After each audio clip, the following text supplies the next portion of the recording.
الحمد للہ رب العالمین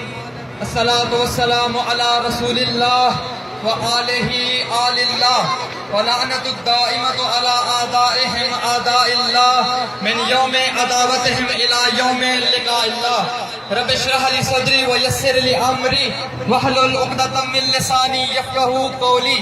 اما بعد فقد قال اللہ تبارک و تعالی فی کتابہ المجید وفرقانہ الحمید وقولہ الحق بسم اللہ الرحمن الرحیم مکروا ومکر اللہ واللہ خیر الماکرین۔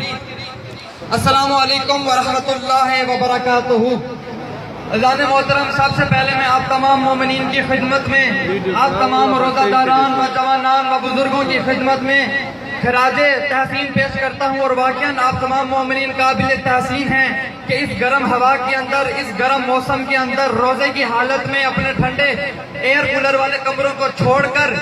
اس سڑک پہ نکلے، اپنے ذاتی مفاد کے لیے نہیں، اپنے اجتماعی مفاد کے لیے نہیں، اپنے سیاسی مفاد کے لیے نہیں، بلکہ خدا کی خاطر، القدس کی آزادی کی خاطر نکلے۔